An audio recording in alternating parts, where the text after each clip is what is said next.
Okey, Assalamualaikum dan salam sejahtera. Salam kembali kita menyaksikan perlawanan Malaysia Premier Futsal League Division 1 2025.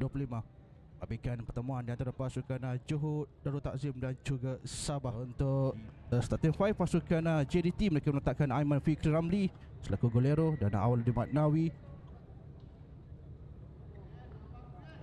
Diteruskan ke tengah, dia baik saja untuk Fakri Islam di sebelah kiri. Paskan cawan untuk membuka tirai jaringan daripada pasukan Johor Darul Takzim.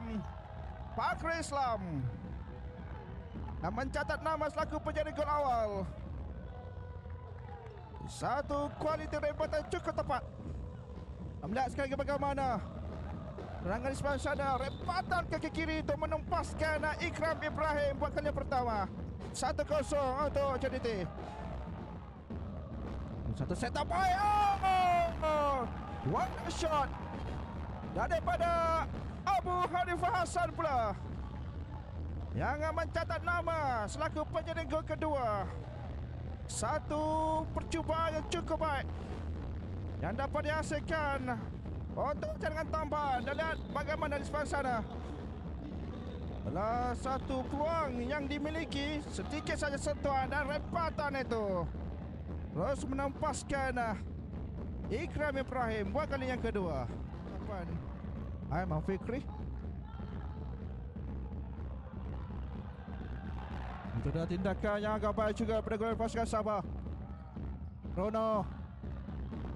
Kaya Seza, pusing yang baik. Satu penyudah yang cukup klinikal daripada Kaya Seza, memastikan 3 jaringan tambahan di permulaan separuh masa yang kedua. Melihat bagaimana sekali lagi ulangan ini. Satu roulette dilakukan, melepaskan pertahanan dan kemudian rempatan kaki kiri itu memberikan jaringan yang cukup baik. 3-0. Lihat bagaimana penyokong-penyokong yang hadir dan terus saja memberikan sokongan untuk pasukan kesayangan mereka. Itu dah Silva berhadapan Kyle Cesar. Beliau bertindak bersendirian, mungkin terpaksa untuk bermain dulu di bahagian bawah. Bahaya kesilapan Awaludin Manawi. Jaringan keempat untuk JDT setelah kesilapan Victor da Silva. Terus saja dihukum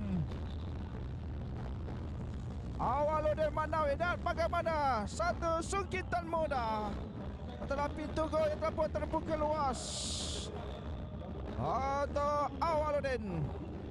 Mereka mahukan lagi. Rono. Baik peluang Awaludin. Pintu gol telah pun terbuka. Masuk untuk jaringan pertama daripada pasukan Sabah. Masih pemain 12.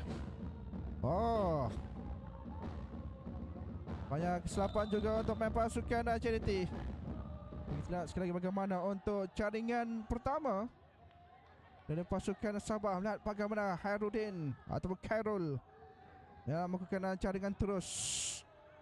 Akan menyaksikan pasukan JDT terus berada di kedudukan di tempat yang pertama untuk mencatat kemenangan di perlawanan ke-6 mereka. So, terima kasih juga kepada anda yang telah pun bersama kita sehingga di penghujung aksi ini untuk bersama pasukan JDT 4 Sabah 1.